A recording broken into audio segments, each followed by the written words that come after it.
もしあれだったら、私ももうちょっと時間が欲しい。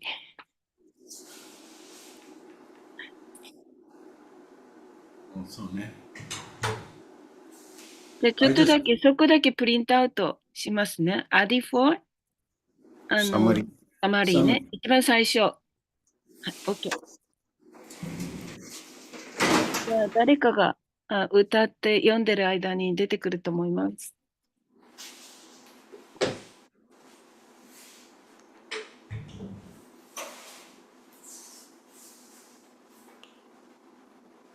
アディの4ね。ちょっと待って。I have. I can, if she cannot, I can do something. You have the Japanese? Yes, yes. Oh, okay. Wow. I can do something if required. So, should I chant Jayarada Madhava? Yes.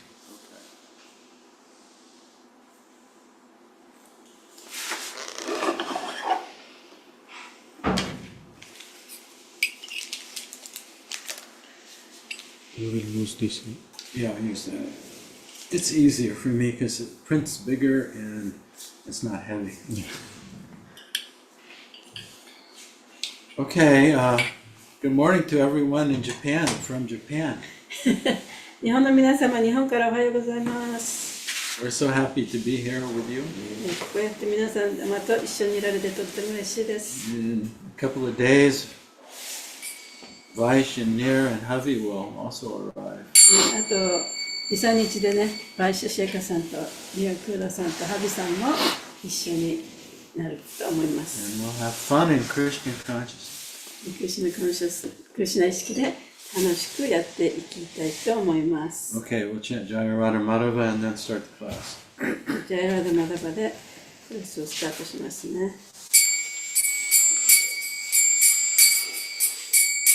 Jayarada Madhava Kunjabihari Jayarada Madhava Kunjabihari Jayarada Madhava Kunjabihari Jayarada Madhava Kunjabihari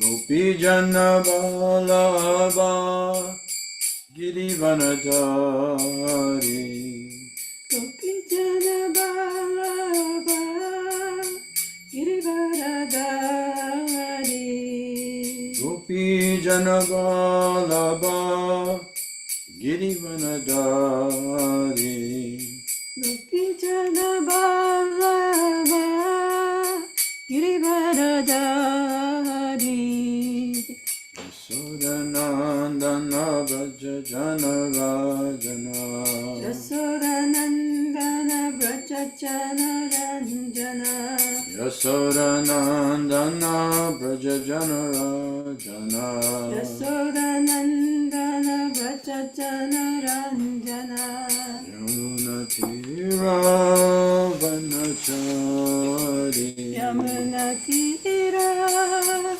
Vanachari Yamuna Tira Vanachari Yamuna Tira Vanachari Jayarada Madhava Jabihari Jayarada Madhava Kunjabihari Gopi Jana Balava Girivanadari Gopi Jana Balava Girivaradari Yasodanandana Braja Jana Rajana Yasodanandana Braja Jana Ranjana Yamuna Tira Vanachari Yamuna Tira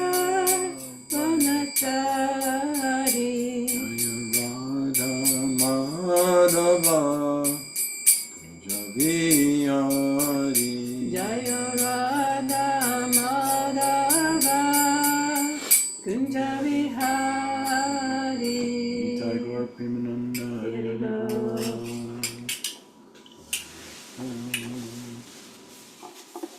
Okay, so we're on Canto 10, Chapter 33, verses 32 and 33, right? 今日は第10巻33章32節33節ですね。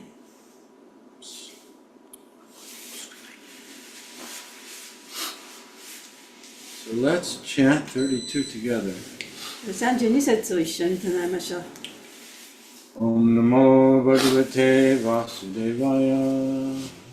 Om Namo Bhagavate Vasudevaya. Om Namo Bhagavate Vasudevaya. Namo Bhagavate Vasudevaya. Om Namo Bhagavate Vasudevaya.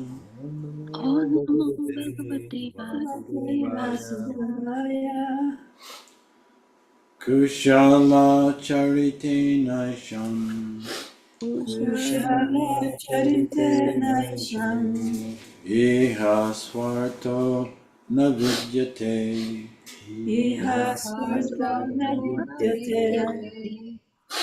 Viparya Yena Vanarto. Viparyanavanato. Nirahankarinam Prabho.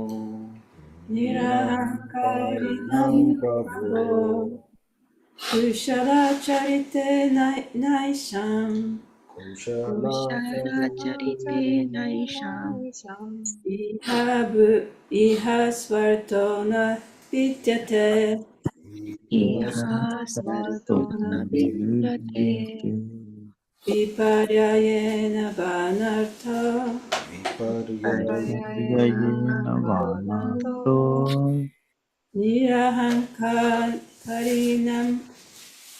Nirahankarinam Prabho. Nirahankarinam Prabho. Kushala Charite Naisham. Kushara Charite Naisham.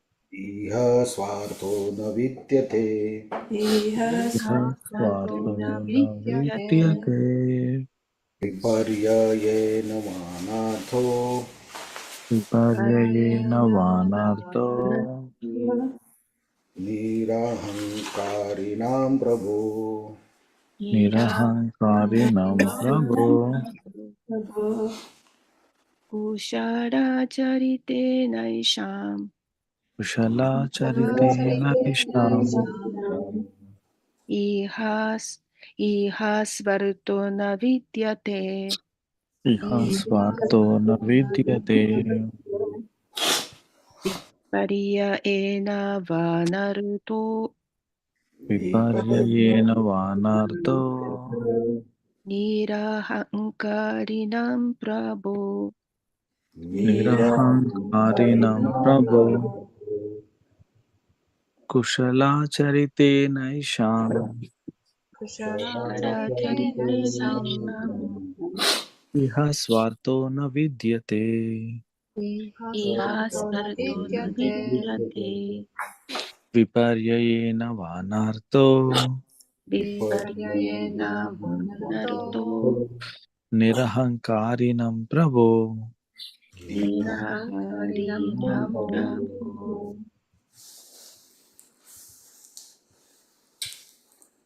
Okay, word for word. Kushala, Kushara. pious.経験な。Acharitena,アーチャリテーナ。 by activity. 活動によって。Esham, エーシャン。 for them. 彼らにとって。Iha, イハ。 in this world. この世界で。Swa arta, スワアルタ。 selfish benefit. 自己的な恩恵は。Navidyate, なビディアテ。 do not accrue.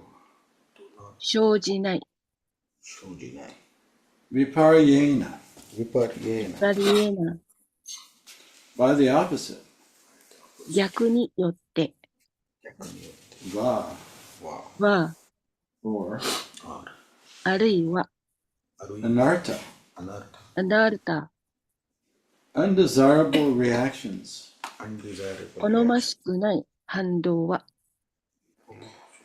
nirahankarinam, ニラハンカーリナーン、 who are free from false ego. 偽のエゴから解放されている人たち。 Prabhu, プラボー、 my dear sir, 我が愛しの主よ。 my dear Prabhu, when these great persons who are free from false ego act piously in this world, they have no selfish motives to fulfill. And even when they act in apparent contradiction to the laws of piety, they are not subject to simple reactions. 翻訳です。我が愛しのご主人様、偽のエゴから解放されているこの偉大な人たちが、この世界で敬虔に活動するとき、彼らには自分を満足させる動機がなく、明らかに敬虔さの法則に矛盾して活動するときでさえ、彼らは罪の反動に支配されない。はい。Okay, before we go on to text 33, I have a question. 33節に移る前にちょっと質問があります。 Who is my dear Prabhu referring to? でここでね、愛しのご主人様って言ってますけど、これは一体誰のことを、誰に対して呼びかけてるんでしょうか？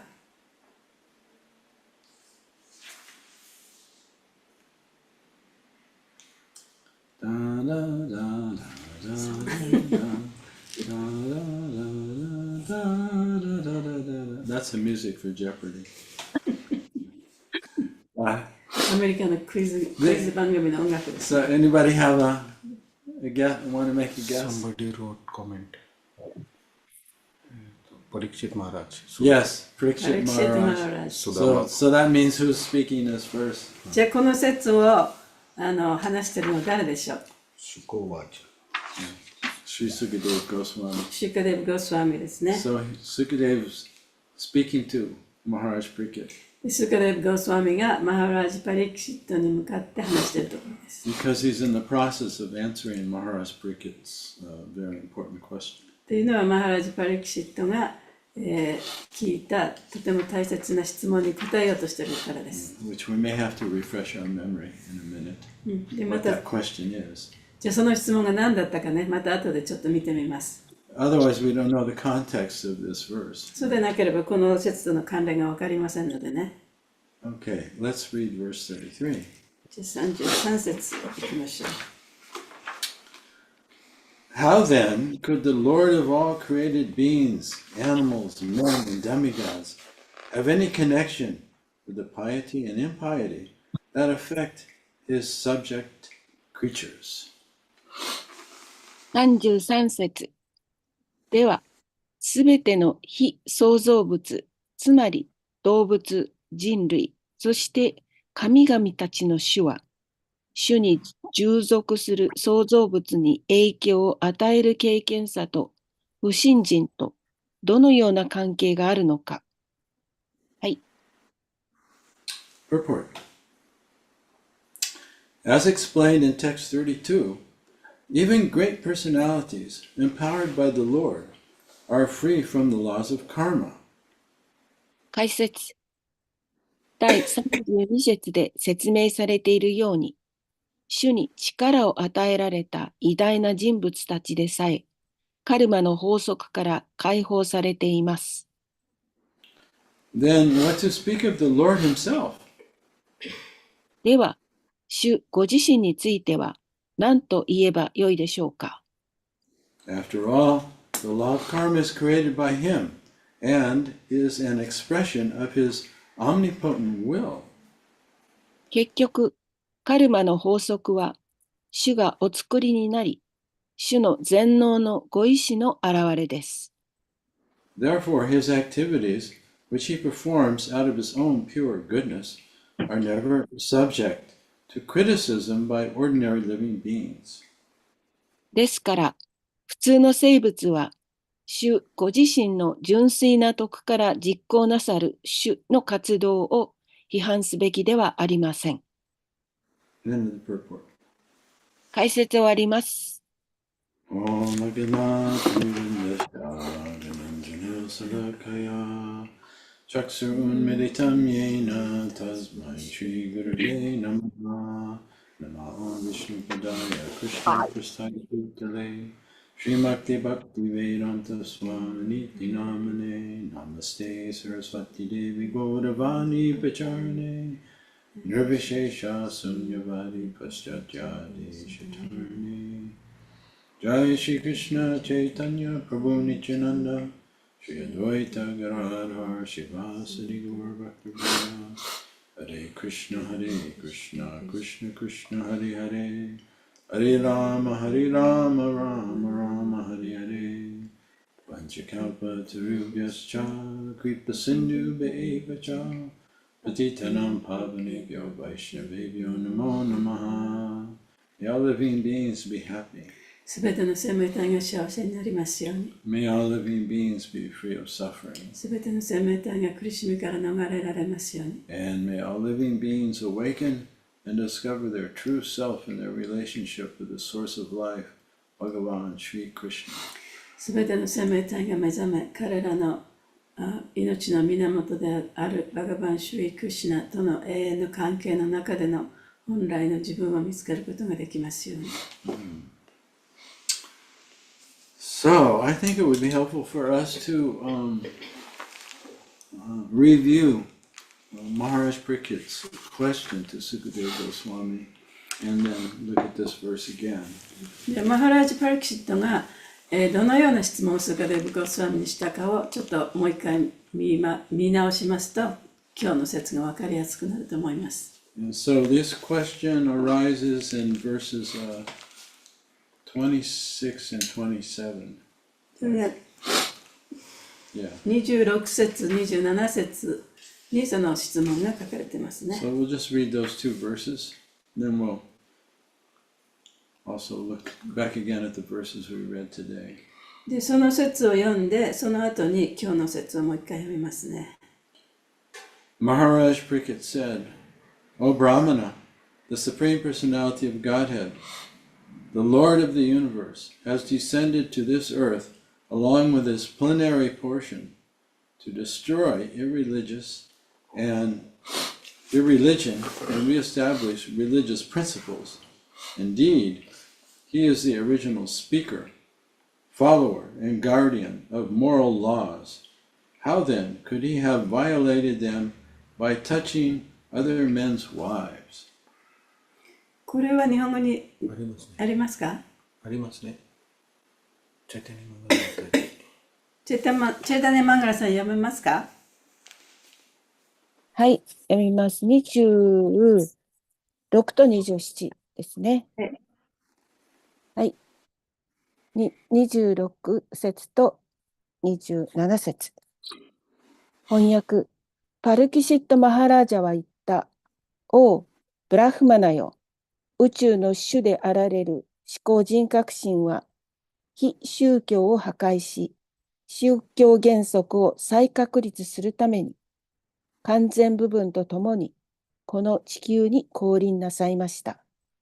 実際に主は、道徳規則の本来の話し手であり、それを守り、そして保護なさるお方です。では、どのように他人の妻に触れ犯すことができたのでしょうか。はい。And then,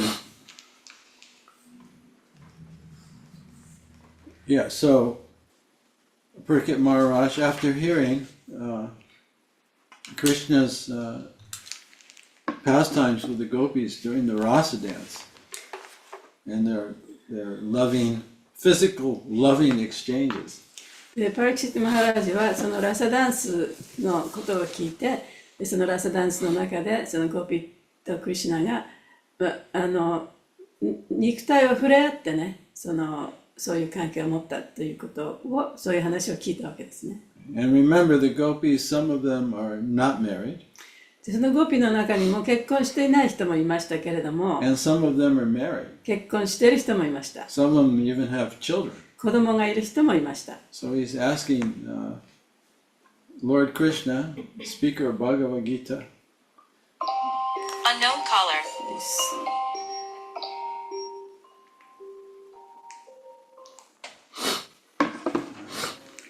whose purpose is to, one of his main purposes when he incarnates is to reestablish religious principles.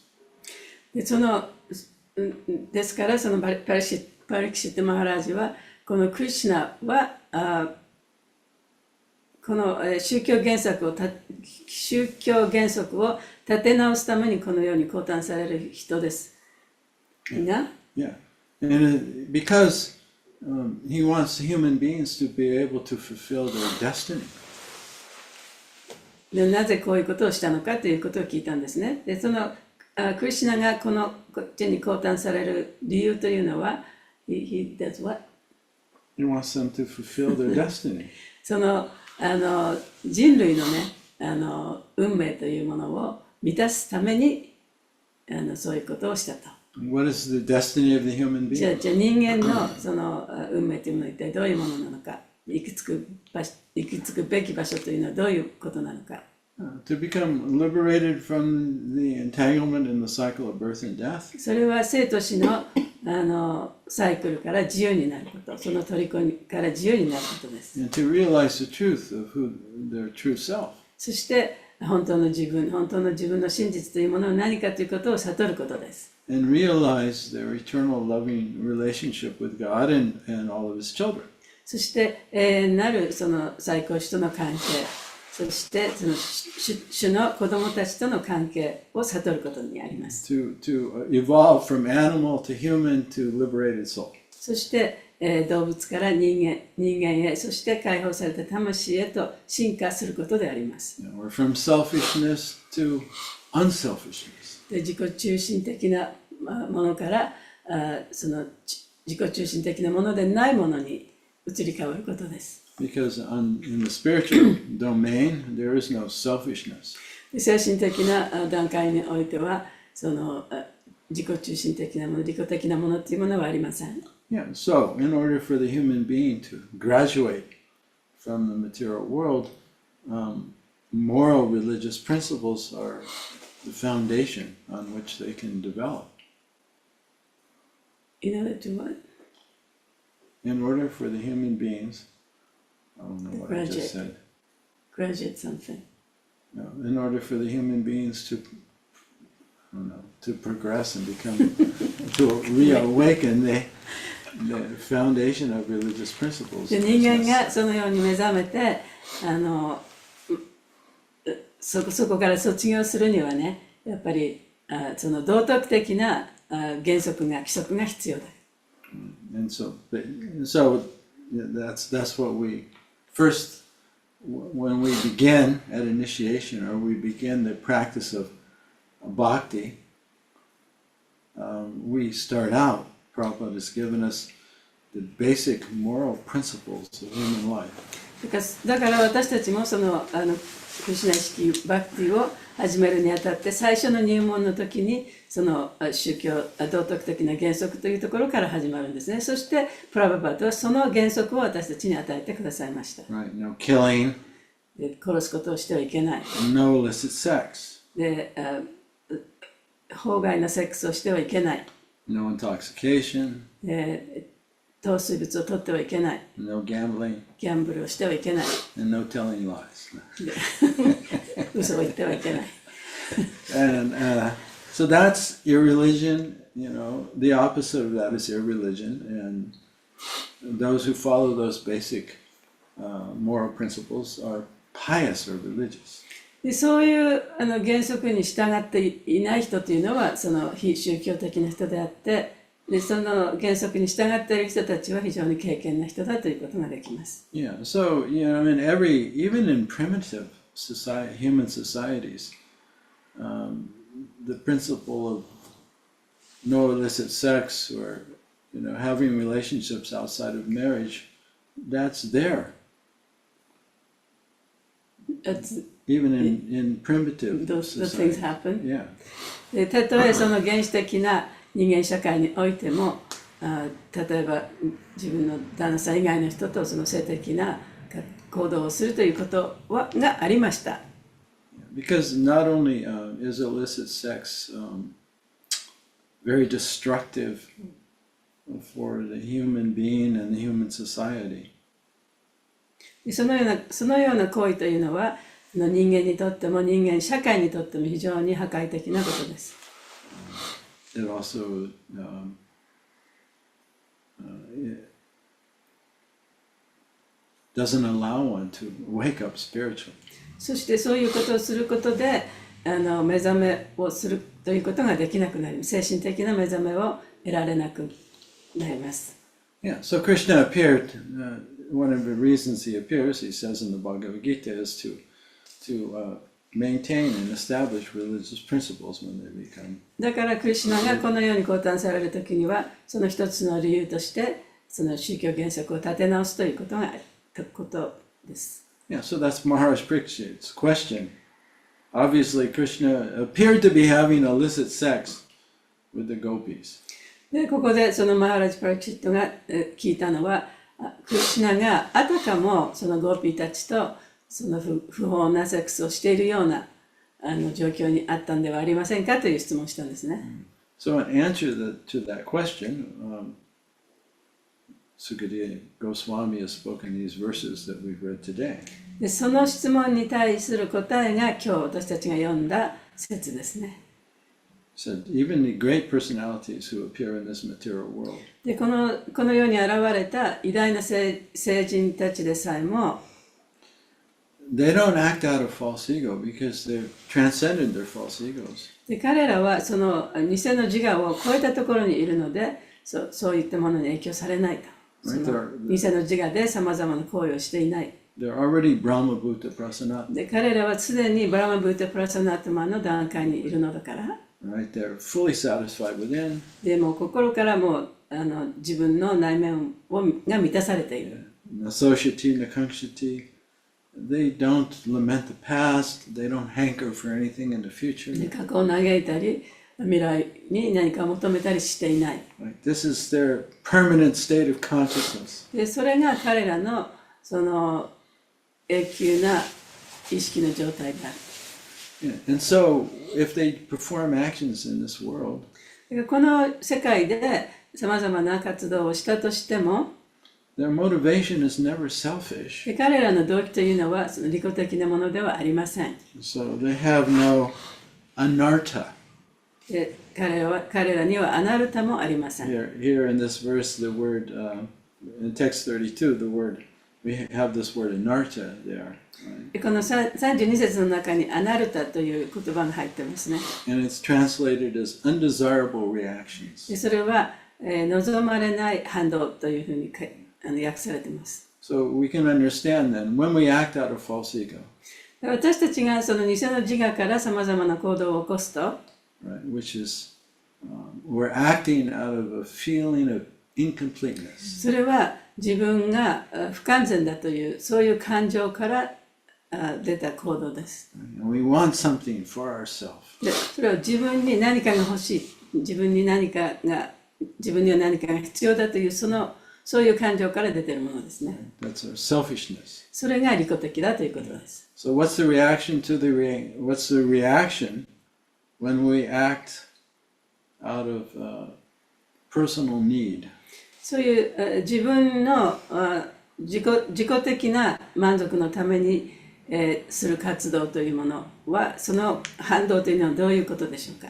The real reaction is we stay stuck in that illusory consciousness. でその本当のその結果というか反動というのは、この物質的な意識に私たちはとらわれてしまうということなんですね。そこに居続けてしまうということなんですね。So as devotees, we call that a material desire. で、ディボティたちはそれを物質的な願望と呼びます。But it's the state of illusion. でそれは幻想の状態ですね。幻想にいる状態です。The state of the illusion of being separate from God で and それ from は others. 神と他のものからも自分は分かれている、離れているという、そういう幻想です。Yeah, so Sukadeva Goswami is saying that the great liberated souls in the material world, when they're acting, they don't act selfishly. で、スーカデブ・ゴスワミが言っているのは、その解放された魂というのは、この世でさまざまな活動をするけれども、それは利己的なものではない。They're always actually themselves following the laws of God.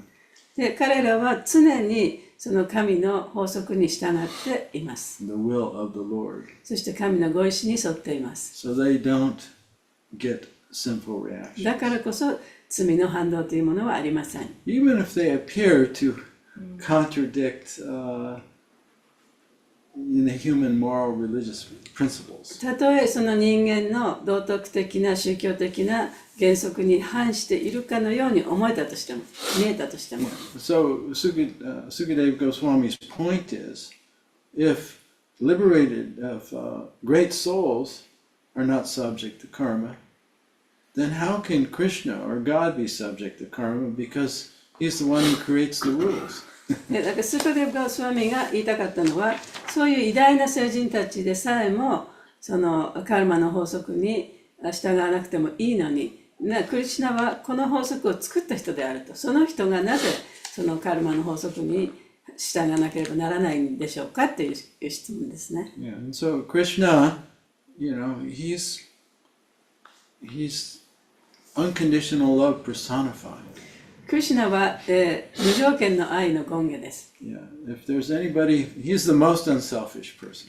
クリシュナこそがもう誰よりも利己的でない人なはずですね。And he exists in oneness with all of his children. そしてすべてのクリシュナの子供たちとの一体というものを表しています。And all of his children who obey him also exist in oneness. そしてクリシュナに従うすべての子供たちもまたクリシュナと一体になります。Fully happy, fully satisfied. もう完全に、満たされて完全にハッピーな状態です。You can say that's the law of God. でそれこそが神の法則と言えます。Or as the Bible would say, the first two commandments, love God with all your heart. でその聖書の中にも、神様をね、自分の心をすべて全身全霊で愛しなさいという言葉があります。And love your brother and sister as you would love yourself. そして自分、兄弟たちですね、兄弟姉妹というのは要するに全人類のことなんだけれども、それを自分を愛するように彼らのことも愛しなさい。That's the basis of the Lord, the God's law or Krishna's will. それが神の法則、そしてクリシュナのご意志でもあります。And when we go against that law or we go against the will of the Lord, then there's a reaction to let us know that we made a mistake. でその法則に従わず反して、あるいは神のご意志に反してさまざまな活動をすると、いや、間違ってるよというね、その印があるはずなんですね。So even the law of karma is the Lord's mercy. カルマの法則でさえも主の慈悲です。Because that actually directs us on the path back to Godhead. でそれによって私たちは神に戻っていく道に自分を戻していくことができるからです。And so, therefore, how can Krishna be accused of impiety in his exchange with the gopis? でそれではなぜね、そのクリシュナがそのゴピーたちとの関係を持ったということに対して、そのクリシュナは非経験であるというふうに言えるんでしょうか。And so they're saying, he's saying, we cannot understand God's activities from the human point of view. 神の活動を人間の目から見て理解することができない。And so, great personalities like Lord Chaitanya, チェイタニャ氏のような偉大な人ですね。one of the reasons Lord Chaitanya has come is to experience the transcendental loving exchanges between Radha and Krishna. でチャイタニャ氏がこのように降誕された理由の一つとして、それはララとクリシュナとのその愛の交換をご自分で体験されるためにこのようにいらっしゃいました。Yeah, so last night we were reading Adi 4. Is it Thursday night? Every Thursday night there's a reading, a Chaitanya Charitamrita reading that's been going on for how many years? 4, 5. 4 or 5 years. They've read the whole Chaitanya Charitamrita together almost. で毎週木曜日の夜にチェイタニア・チャリタムリタの読書会があるんですけれども、もう3年4年ぐらい続いていまして、チェイタニア・チャリタムリタを全巻読み終えました。And these are all recorded on YouTube.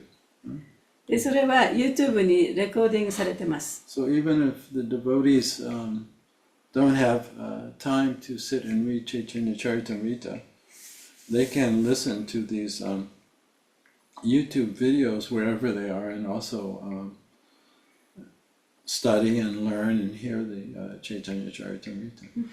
ですからその時間がなくてね、詩詩を読む時間がない人でも、そのレコーディングで聞いて、後でもってその詩詩を聞くことができます。So we were reading Adi 4. で昨日はそのアディ・リラの4章のところを読みました。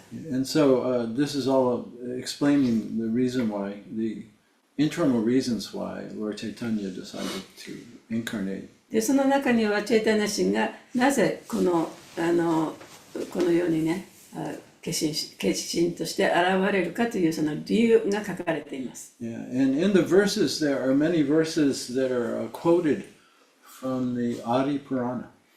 その説の中にはさまざまな箇所でアディプラーナからの引用がされています。And Krishna, in the Adi Purana, Krishna is talking to Arjuna.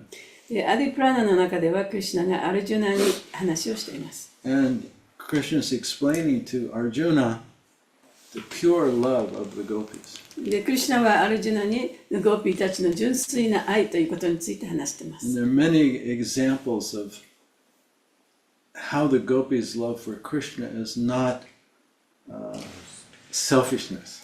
そしてその中にはゴーピーたちがそのクリシュナをいろんな形で愛するんですけれども、それはその利己的なもので自分中心的なものではないということが説明されています。So there's a lot of guidance in that discussion actually. でその討論の中にはね、さまざまな導きがあります。How we can understand how the loving affairs between Radha and Krishna and the gopis is not mundane sex life or selfishness. でその中で言われているのは、ラダとクリシュナ、そしてゴーピーたちとの関係の中で、さまざまその関係の中での行為というのは、自己中心的なものでなくて、超越的なものだということが書かれています。Yeah, so I highly recommend to any devotees right now that are still not convinced by Sukadeva Goswami's arguments.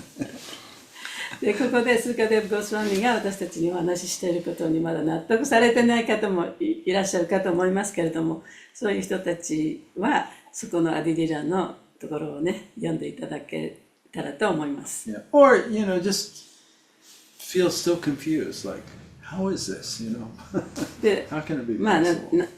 納得しないばかりじゃなくて、ちょっと頭が混乱してね、どうしてクリシュナがこんなことをできるんだろうかというふうに思っている方ですね。Yeah, so it's good to hear these verses, spoken by Sri Chaitanya Mahaprabhu and written down by Krishnadas Kaviraj in this Adi Leela 4. でアディリラの4章のところで、チェイタニア・マハプラブが語った言葉、クリシュナダス・カビラジが書き下ろしたチェイタニア・マハプラブの言葉を読んでいただけるといいかと思います。So if we have time and it's available, I'd like to just read the summary of Adi 4. でもし時間があれば、そのアディリラの4章のところの要約のところをね、ちょっと読んでみたいと思います。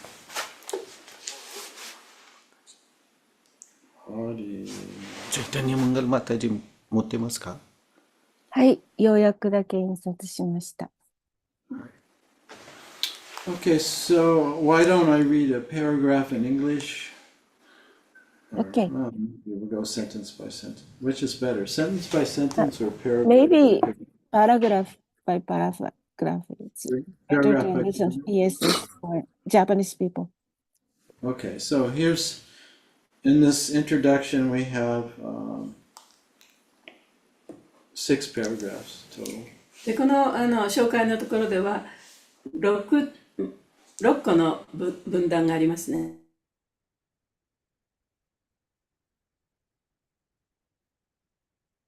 最後のところにね、特に気をつけて聞いてみてください。Okay, paragraph 1. In this chapter of the epic Chaitanya Charitamrita, Krishnadas Kaviraj has stressed that Lord Chaitanya appeared for 3 principal purposes of his own. The first purpose was to relish the position of Srimati Radharani, who is the prime reciprocator of transcendental love of Sri Krishna. Lord Krishna is the reservoir of transcendental loving transactions with Srimati Radharani. The subject of those loving transactions is the Lord himself, and Radharani is the object. Thus, the subject, the Lord, wanted to relish the loving mellow in the position of the object, Radharani. はい。第4章、シュリチャイタニャ・マハプラブーの権限の極秘理由。その要旨のところですね。第一段落。叙事詩、チャイタニア・チャイタムリタのこの章で、クリシュナダーサ・カビラージャ・ゴスワミは、主チャイタニアの権限が、主ご自身の3つの特別な原則を目的としていることを強調している。最初の目的は、最高に素晴らしい超越的愛情交換をクリシュナと交わすシュリーマーテ・ラダラニの立場を味わわれることである。シュ・クリシュナはシュリマティ・ラダラニと超越的な愛情を交わす貯水池であられる。この愛情交換の主体が主ご自身であり、ラダーラーニーは対象である。このように、主体である主は対象であるラダーラーニーの立場、つまり愛する甘さを味わわれたいのである。はい。The second reason for his appearance was to understand the transcendental mellow of himself. Lord Krishna is all sweetness. Radharani's attraction for Krishna is sublime. And to experience that attraction and understand the transcendental sweetness of himself, he accepted the mentality of Radharani. 主の権限の2番目の理由は、主ご自身の超越的甘さを理解することである。主クリシュナはすべてが甘くていらっしゃる。ラダーラーニーのクリシュナに惹かれる気持ちは崇高であり、主はご自身の魅力と超越的な甘さを実際に理解し体験するために、ラダーラーニーの精神性を受け入れられた。はい。So, we can also say that the Lord is one, but he expands himself in order to understand himself and relish himself more.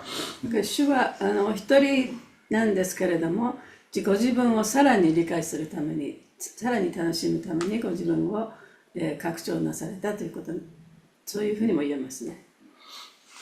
So Lord Chaitanya is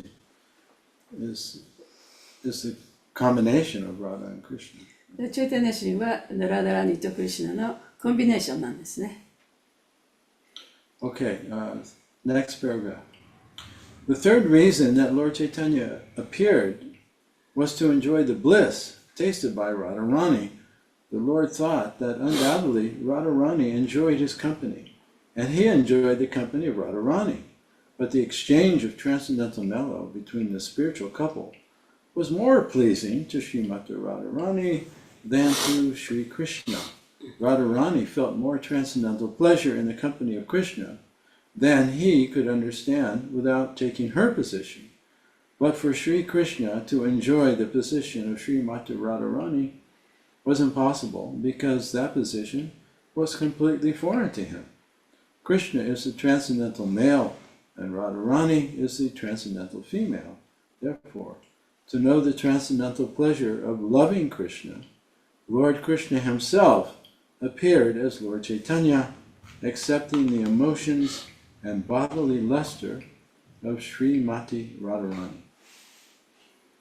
主チャイタニアの権限の3番目の理由は、ラダラニが味わった喜びを楽しまれるためであった。ラダラニは主との交際を楽しみ、主はラダラニとの交際を楽しまれたが、精神的なカップルの超越的な甘い愛情交換は、シュリー・クリシナよりシュリーマテ・ラダラニの方が疑いなく楽しんでいると主はお考えになった。ラダラニの立場にならなければ、クリシナには理解できない超越的喜びをラダラニは感じているが、シュリー・クリシナはラダラニの立場とは全く異なるので、シュリー・クリシナがシュリマティ・ラダラニの立場で楽しまれることは不可能である。クリシナは超越的な男性であり、ラダラニは超越的な女性である。故に、クリシナを愛するという超越的な喜びを知るために、主チャイタニアとして、シュリマティ・ラダラニの感情と肉体的好奇を装い、主クリシナご自身が権限なさったのである。はい。Lord Chaitanya appeared in order to fulfill these confidential desires and also to preach the special significance of chanting Hare Krishna, Krishna Krishna, Hare Hare, Hare Rama, Rama Rama, Hare Hare, and to answer the call of Advaita Prabhu. These were secondary reasons. 主チャイタニアは、この内密の望みを成就させるために、また、ハレークリシナ、ハレークリシナ、クリシナ、クリシナ、ハレーハレー、ハレーラーマ、ハレーラーマ、ラーマラーマ、ハレーハレーの表明の特別な重要性を教えるためにも、そしてアドバイタプラブの呼びかけに応えるためにも権限なさった。これらは二次的な理由である。はい。Sri Swarup Damodar Goswami was the principal figure among Lord Chaitanya's confidential devotees. The records of his diary have revealed these confidential purposes of the Lord. These revelations have been confirmed by the statements of Srila Rupa Goswami in his various prayers and poems. シュリー・スバルーパ・ダーモダラ・ゴースワミは、主チャイタニアの特に親しい献身者の中の主な人物であった。彼は、主の内密の目的を日記に記録し明らかにしている。これらの記録は、シュリラルーパ・ゴースワミがさまざまな祈りや詩を通してこれを確証している。And now comes the last paragraph. This chapter also specifically describes the difference between lust and love. The transactions of Krishna and Radha are completely different from material lust. Therefore, the author has very clearly distinguished between them. 最後の段落です。この章は性欲と愛の違いについても特別に記述している。クリシュナとラーダーの愛の交換は物質的な性欲とは異なる。故に著者はその違いについてかなりはっきりと区別している。はい。Yeah, so if we want to further understand the distinction between lust and love, real love, and then this chapter of Adi Lila is very helpful. その情欲、性欲と本当の愛というものの違いを本当に知りたい人っていうのはこのアディリラの4章がとても助けになると思います。So, just in summary, in today's verses, Sukadeva Goswami is making the point that the Lord is, He's one without a second. で、要約すると、スカデブ・ゴスワミがおっしゃってるのは、主というのはその他に誰もいないたった一人の方だと。And so he's the ultimate source of everyone and everything. そして主こそが全ての人の、そして全てのものの源である。Source of the animals, 動物の源でもある。source of men and women, 男性女性の源でもある。even source of the demigods. 関心たちのもとでもある。And so for the Lord, there is no piety or impiety. だから主にとっては経験さと不経験さというものはないんですね。So the Lord's, he says the creatures, I like that word. We're the creatures of the Lord We are the creatures of the Lord. in this world, yeah. で私たちはこの世の主の創造されたもの Yeah, we're his creations. であるということですね。 But a creature's like a fun object or something. 普通そのクリーチャーっていう英語なんだけども、それは作られておもちゃのように遊ぶものっていうような感じがありますよね。So there's animals, there's men, there's demigods, there's little creatures of the Lord. 動物もいる、男性もいる、女性もいる、半身もいる。で、それが主が創造なさったそのなんていうの、おもちゃみたいなものだと。So we're all in this computer game. 私たちはそのコンピューターゲームの中にいて、そこで遊ばされているようなものなんだ。And we're subject to the algorithms of that computer game. そのコンピューターのアルゴリズムに影響されている。So we have to conform to the laws of creation. でだからこそ私たちはその創造されたものの中での法則に従っていかなきゃいけない。そういうものの影響を受けているわけだから。Yeah, and so the laws of creation basically are the four regulative principles of freedom that Prabhupada has given us. そのプラバパードが私たちにくださった4つの規則というのは、What was it? The creation? The four regulative principles of freedom. それはその自由への規則なんだ。And that's what they're called. Sometimes when we hear four regulative principles, it sounds like we're not free. その4つの規則原則というような言葉を聞くと、私たちはもう自由じゃない、なんかがんじがらめにされてるというようなふうに聞こえるかもしれません。Yeah. Oh, I've joined this cult, and they have these weird rules that I have to follow. で、この宗教に入ってね、この変な規則に従わなきゃいけないとかって思う人もいるかもしれない。But really, these rules are our ticket to freedom, to exit the prison. この規則こそが私たちがこの牢屋から抜け出す切符でもあるんです。ティケットでもあるんですね。Yeah, we evolve from selfishness to unselfishness. で、その利己的な自分から利己的でない自分に進化していく切符なんですね。Yeah, so illicit sex is particularly binding and destructive because it's not only destructive for the man and the woman. で、その法的に決められてないその性生活というのは男性と女性だけにその破壊をもたらすものではなくて社会的にも非常に破壊的なものです。It destroys the family で家族をも壊してしまう。and severely affects the children. 子供にも大きな影響を与えてしまう。And they affect everyone else.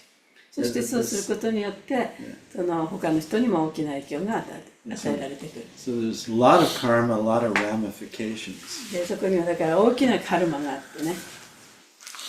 So Krishna, he's not encouraging illicit sex. だからクリシュナがその法外なセックスをね奨励してるわけではないんですね。But those who read, the 10th canto without the guidance of the acharyas, that's sometimes how they take it.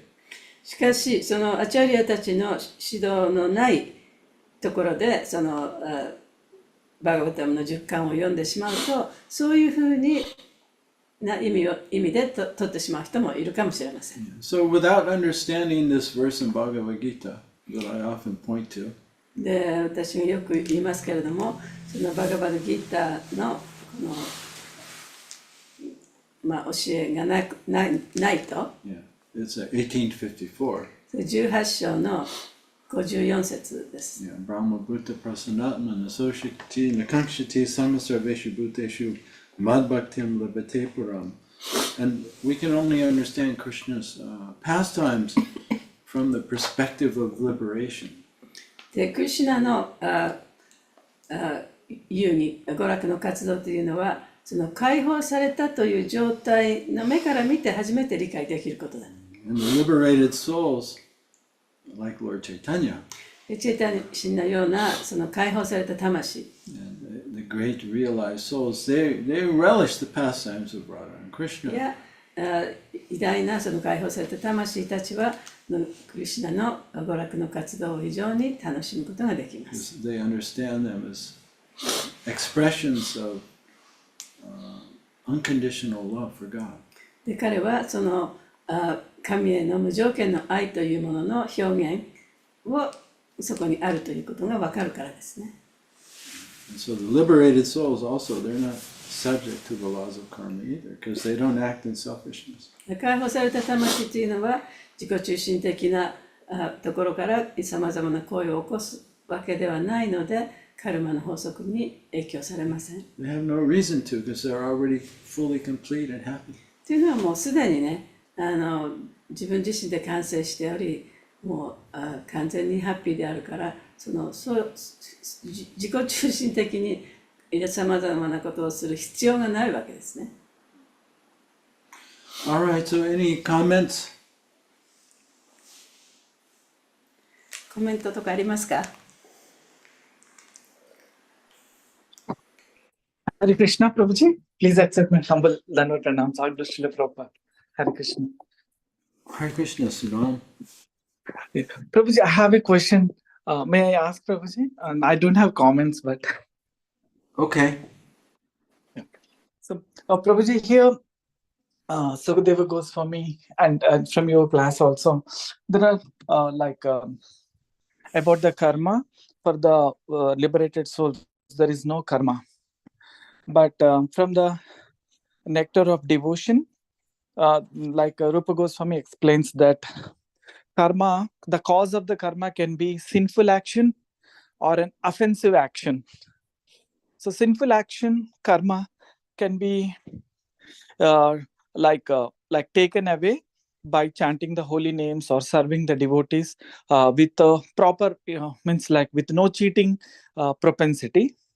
But the offensive, the karma from the offense will continue until I beg the the forgiveness from the offensive person, until that, or it can continue eternally also. So would you please kindly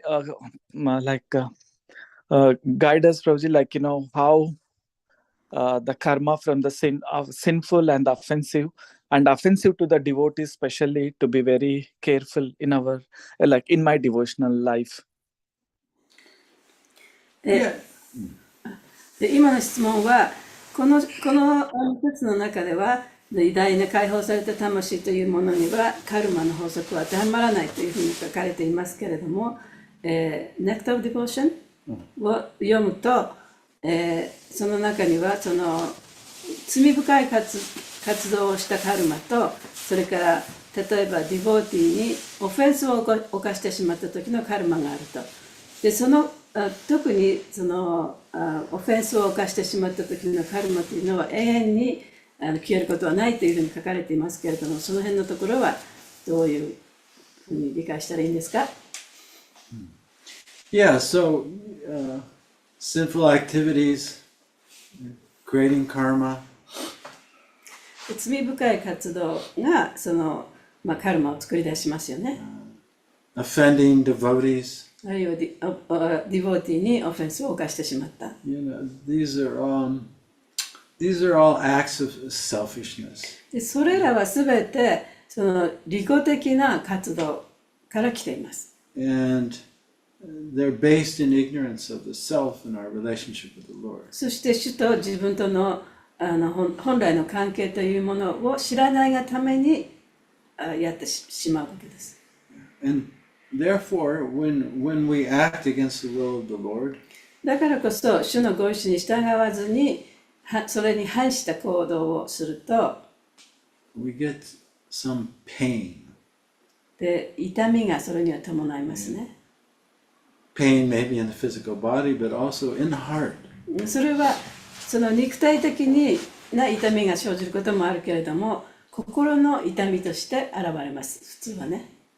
Yeah, so the chanting of the holy name frees one from offenses and sins. で聖なる皆を唱えることによって、オフェンスとかあるいは罪の行動とかというものから自由になることができます。As explained in Srila Vidhanath Chakravarti Thakur's Madhurya Kadambini. シュリラ・ビシュパナタ・チャクラバルティのマドゥヤ・カダンビーニにこういうふうに説明されています。Yeah, these freedoms, from offenses. で、オフェンスからの解放というのは、and freedom from the influence of sinful reactions. そして It's a gradual process. 罪の反動からの解放というものも、そういったものは非常にゆっくりとしたね、プロセスなんだ。Yeah, and it doesn't happen automatically without our involvement, this purification. でその浄化というのは私たちがしない限り自動的に起こるものではありませんと。It still comes down to this one thing. This is one thing about It comes down to us recognizing our mistake. で結局一番大切なところはこの自分が犯してしまった間違いに気づくというそこから始まるんですね。Admitting our mistake. そして自分の間違いをちゃんと認めてあげる。And asking for forgiveness. そして許しを願う。And then we're forgiven and then we're freed. でそうすることによって許されて自由になることができます。So even with the chanting, we're told that we have to become the gardener of our own heart. でチャンティングの際にもその私たちは自分の心の庭を守るね庭師にならなければいけないというふうに言われています。This is Lord Chaitanya's instruction. それがチェタニャ神の教えですね。You have to make sure the water of the holy name goes on the seed of bhakti, of pure unconditional love. で聖なる皆の水というのはこの無条件の愛であるバクティの種の上に注がれなければいけない。And the material desires are weeds. で物質的な願望というのは雑草です。And so, when we offend another person or another devotee, 例えば他の人あるいは他のディボーティーにオフェンスを犯してしまったとき、consciously or unconsciously, 意図的にやるかそうでないかにもかかわらずね、そういうことをしてしまったとき、somehow we've hurt them. でそれは私たちが相手の人を傷つけたということになります。So there's a connection there. だからそこにはそのコネクションがあるんですね。And we won't feel right. There'll be some covering. でそうやって誰かを傷つけてしまったときにはちゃんとやっぱり自分の中でね感じるものがあるはずなんですね。それをなんとか隠そうとしてしまう。There'll be illusion of separation between us and God and between us and them. その時には神と自分、そしてその相手の人と自分の中に私たちはつながってない、離れているというそういう幻想が起こっている時です。An illusion of who I really am. そして本当の自分というものは何者なのかということに対する幻想がある時です。Which is a pure, eternal child of the Lord. 本当の自分というのは神のその永遠な子供であるという。And the devotee I've offended is also a pure そして child of 自 the 分が Lord. 傷つけてしまったオフェンスを犯してしまったディボーティーもまたクリシュナのその永遠な子供である。 That's the truth. That's the reality. でそれが現実であり真実なんですね。 But we're living in some other illusion. でも私たちはそのまた別の幻想の中で生きてる。 And that's the offense. それがオフェンスなんで That す。 has to be recognized. でもそれをね、やっぱり認めてあげなきゃいけない。 Yeah. And so, from our side, if we realize, oh, I made an offense, で、私たちの立場からすると、自分が今間違いを犯してしまった、オフェンスをしてしまったと分かったとき、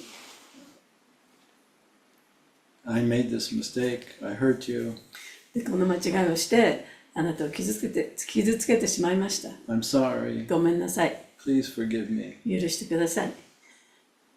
From your side, you've woken up. で、相手の立場からすると、その相手の人は目覚めさせられた。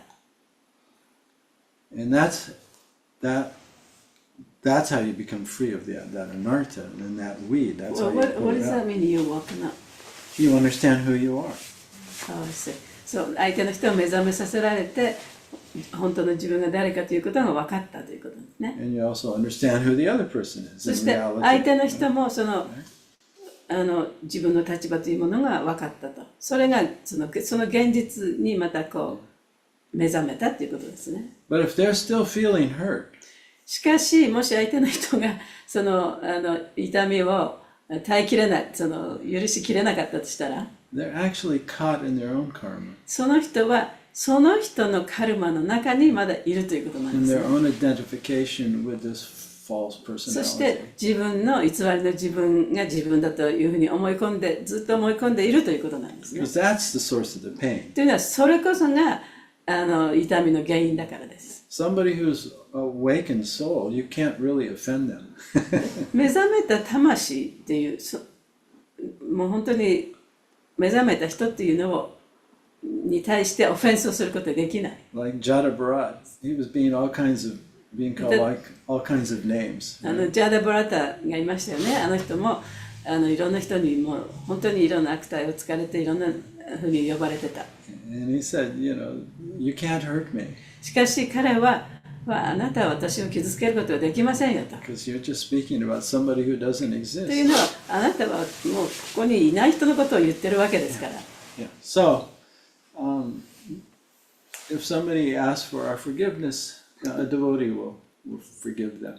でだからもし誰かがその許しを願ったら、許しを請うたら、その人を許してあげる。ディボーティーを許してあげることができるはずです So ね。 gradually, this is how we become free of our sinful reactions and our offenses. そうやって私たちはだんだんとその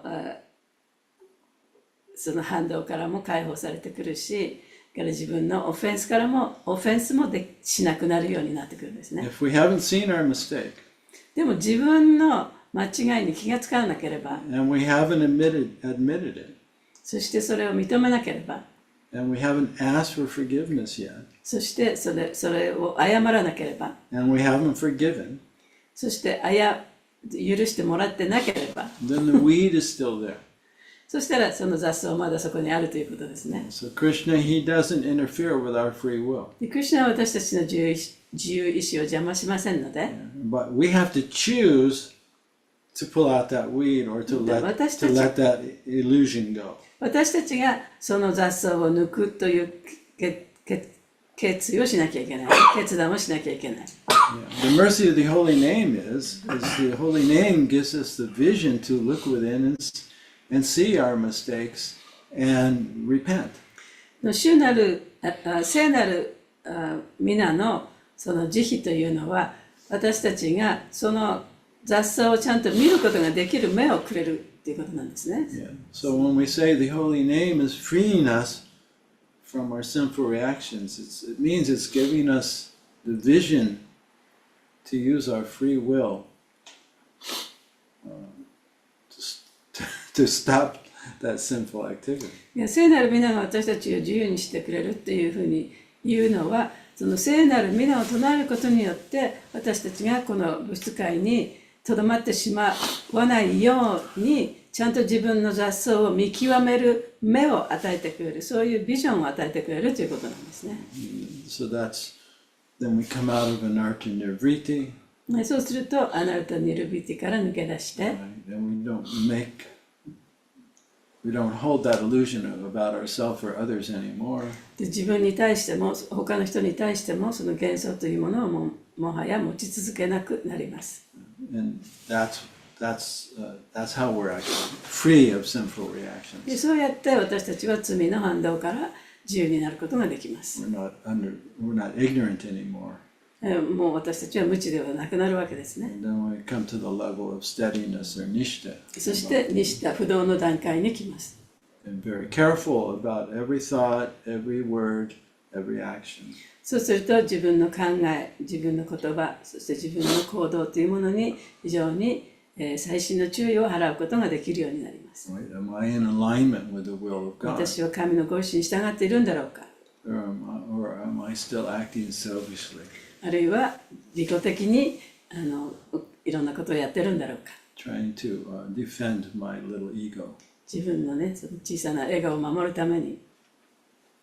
Is that helpful, Sudama Prabhu?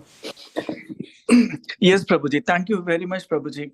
Actually, yes, I totally understand the process, how the holy name helps us to overcome the sinful reactions, which is not happens like instantaneously, but it's a gradual process.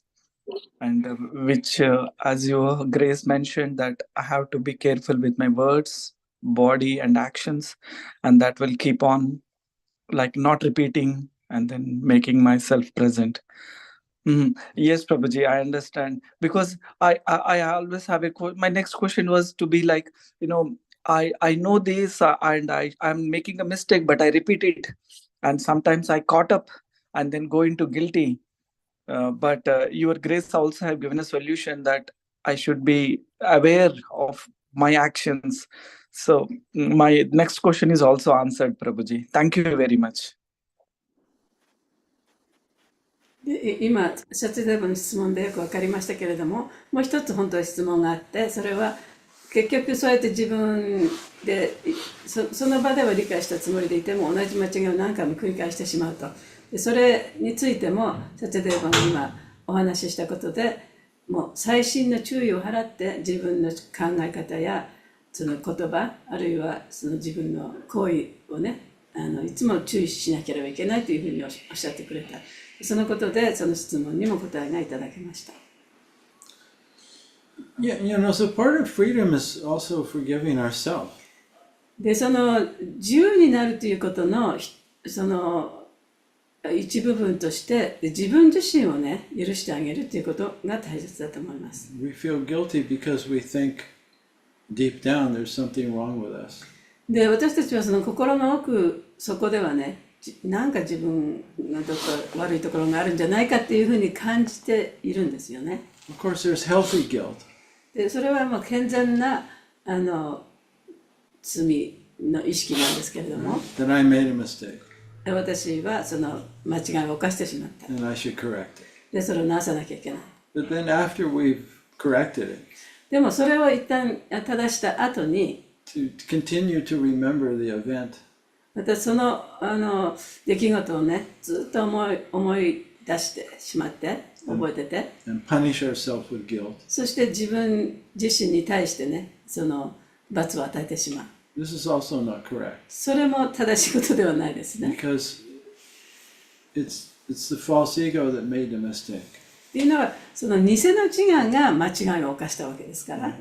We made the mistake because we didn't have enough understanding of who we were. で、私たちが本当の自分というものは何かということが分からなかったために過ちを犯してしまったわけです。Yeah, so our mantra should be, だから私たちのマントラは、I forgive myself for not understanding. で、私が理解できなかった自分というものを私は許してあげますというマントラをね、 And if I 言わなきゃいけない。 keep making the mistake, で、同じ間違いを犯し続けてしまったとしても、That's proof that I haven't understood yet. 間違いが何回も同じことをやったとしても、それはまだ自分がyour proof of what? That I haven't understood yet. まだね、それが理解できてないという証拠だと。Yeah, so we also have to show, forgiveness and compassion towards that ignorant self. そういうね、無知な、無垢な自分というものに対してね、慈悲の心を持って持たなければいけない。Otherwise, we stay stuck in that false identity. そうでなければね、その偽の同一心の中にとどまってしまいます。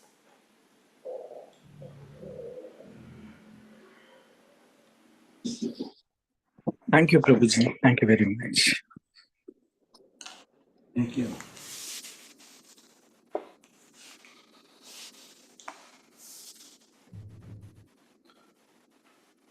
All right, shall we call it a day?